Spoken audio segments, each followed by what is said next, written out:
बोलो शिव शंकर भगवान की जय। उमापति महादेव की जय। ओम नमः शिवाय। मेरे प्यारे शिव भक्तों, आप सभी राजा छू और दधीची मुनि की मित्रता का वर्णन सुना और किस प्रकार उनमें आपस में लड़ाई हो गई और किस तरह उनका अहंकार भस्म हुआ। इस कथा को आप आगे की तरफ सुनिए। नारद जी ने भगवान ब्रह्मा जी से पूछा कि हे ब्रह्मा जी, शुक्राचार्य जी ने कौन सी ऐसी विद्या दी जिसके कारण दधीची ऋषि इतने महान हुए और उनका शरीर वज्र के समान बन गया। उस पर नारद जी ने कहा, ब्रह्मा जी ने कहा कि हे नारद, शुक्राचार्य की बात को सुनकर दधीची जी अत्यंत प्रसन्न हुए और कहा कि हे गुरु जी, आप मुझे शिव मंत्र का उपदेश दीजिए। तब शुक्राचार्य जी ने भगवान सदाशिव से प्राप्त संजीवनी मंत्र का उपदेश किया, दधीची ऋषि के प्रति किया और शिव जी का पूजन करने के लिए एक मंत्र का भी उपदेश दिया। फिर मैंने भी दधीची ऋषि को शिक्षा दी। तब दधीची ऋषि ने प्रसन्न होकर उस मंत्र का जाप करते हुए भगवान ने शिव जी को प्रसन्न कर लिया और भगवान ने शिव जी प्रसन्न होकर दधीची ऋषि को अपना दर्शन देते हुए वरदान मांगने के लिए कहा। उस समय दधीची जी ने कहा कि अपने दोनों हाथ जोड़कर भगवान सदाशिव की बहुत प्रकार से प्रार्थना करते हुए यह कहा कि हे प्रभु, आप मुझे अपनी भक्ति प्रदान कीजिए और वरदान दीजिए कि मेरी हड्डी वज्र के समान कठोर हो जाए और यह भी वरदान दीजिए कि मैं किसी के साथ नम्रता पूर्वक वार्तालाप ना करूं। दधीची ऋषि की प्रार्थना सुनकर भगवान शिव जी ने हंसते हुए उन्हें ये तीनों वरदान दे दिया। तदुपरांत दधीची अपने मित्र राजा छू के पास गए और पहुंचते ही उन्होंने राजा छू के मस्तक पर एक लात मारी और कहा कि यह कौन पड़ा हुआ है। यह देखकर छू ने भी अत्यंत क्रुद्ध होकर दधीची ऋषि के ऊपर अपने कठोर वज्र का प्रहार कर दिया, परंतु उसका कोई फल नहीं निकला। राजा छू ने दधीची के साथ बहुत समय तक युद्ध किया, परंतु ना तो यह विजय को प्राप्त हो सका और ना उन्हें किसी भी प्रकार का कष्ट पहुंचा सका। उस समय राजा छू को यह निश्चय हुआ कि दधीची ऋषि ने शिव जी से कोई वरदान प्राप्त कर लिया है। हे नारद, यह देखकर राजा छू बहुत लज्जित हुए। भगवान विष्णु जी का पूजन करने लगे और उनकी भक्ति से प्रसन्न होकर भगवान विष्णु जी लक्ष्मी जी सहित गरुड़ पर सवार होकर उनको दर्शन दिए।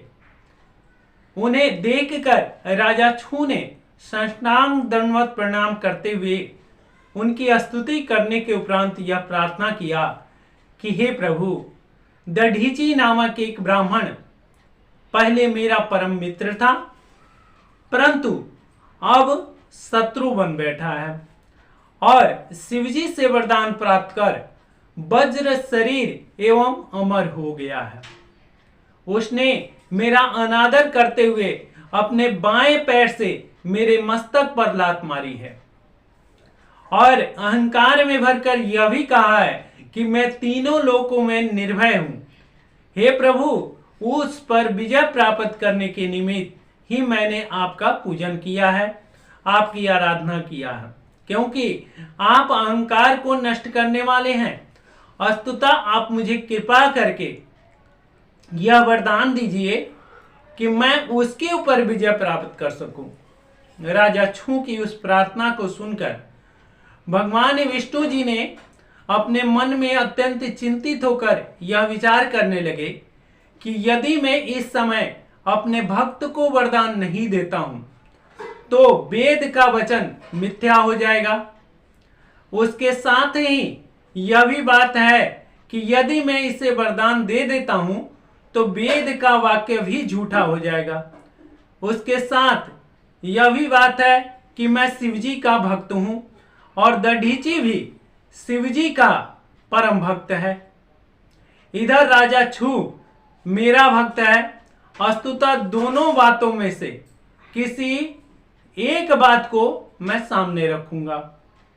शिवजी की सृष्टि मेरे द्वारा मोहित नहीं हो सकती, अतः इस संबंध में मेरी कोई भी नहीं चलेगी।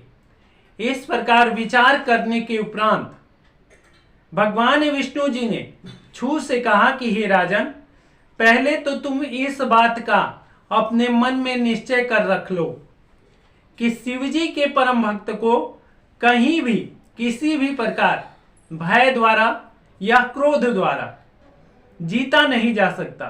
तदुपरांत तुम यह जानो कि हम तुम्हारे सदैव रक्षक बने रहेंगे, जिसके कारण दधीची अपना हट त्याग देगा।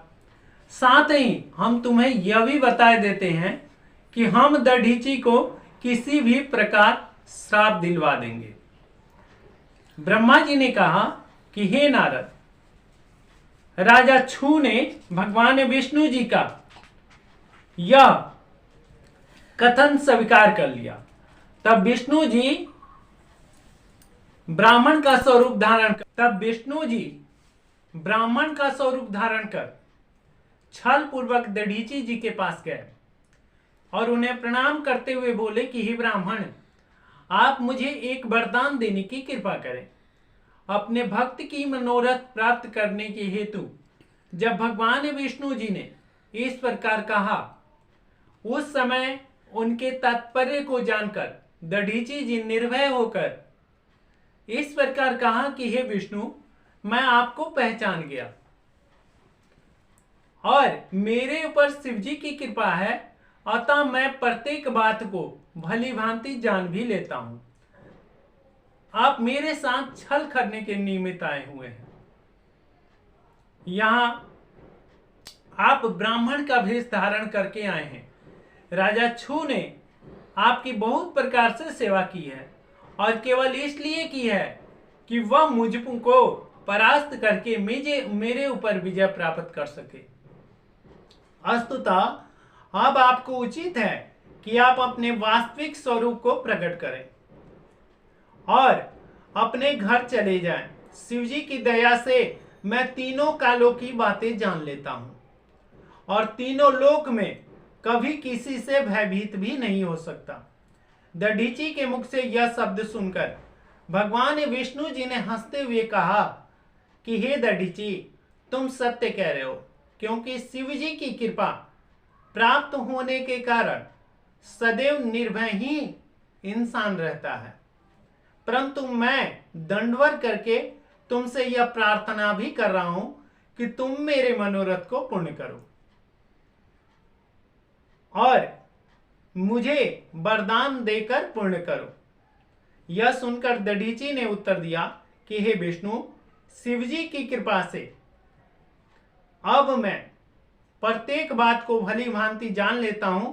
मेरे ऊपर शिवजी की कृपा प्राप्त होने के कारण मुझे अब किसी भी प्रकार का भय नहीं है। वस्तुतः आप मेरे साथ ऐसा छल न कीजिए और अपने लोक को चले जाइए। तब विष्णु जी बोले, अरे मूर्ख, तू मेरी इस बात को क्यों नहीं मानता? मुझसे शत्रुता रखकर कोई सुखी नहीं हो सकता। मैंने रावण आदि महान बलशाली वीरों को भी नष्ट कर दिया है। तू मेरी अवज्ञा मत कर, अन्यथा मैं तुझे अपने चक्र सुदर्शन से मार दूंगा। यह सुनकर दधीची जी ने कहा कि हे विष्णु, आपका कथन भी सत्य है और आप तीनों लोकों को भी जीत सकते हैं। आपने करोड़ों राक्षसों का दैत्यों का वध किया, परंतु आप यह भी ध्यान रखिए कि शिव भक्त के ऊपर आपका कोई भी बस नहीं चलेगा। उनके ऊपर आपका सुदर्शन चक्र भी निष्फल हो जाएगा। उसके परिणाम स्वरूप मैं आपको स्मरण दिलाए देता हूं कि तारक के कंठ में लगकर आपका चक्र भी निष्फल हो गया था, तथा रावण का भी आप कुछ नहीं बिगाड़ सके थे। जिस समय आपने अपने चक्र को निष्फल होते हुए देखा, रावण को मारने के लिए उसी समय शिव जी का भी पूजन किया था, परंतु और उन्होंने प्रसन्न होकर आपको अमोघ बाण भी दिया था और तभी आप रावण पर विजय प्राप्त कर सके। आप यह भली भांति जान लीजिए कि शिव जी के भक्ति के बिना कोई भी कार्य निष्फल हो जाता है और शिव जी की भक्ति किए बिना कोई भी कार्य विजय नहीं प्राप्त कर सकता। इसलिए आप भी शिव जी की भक्ति कीजिए और मैं भगवान शिव जी का तो भक्त हूं ही। बोलो शिव शंकर भगवान की।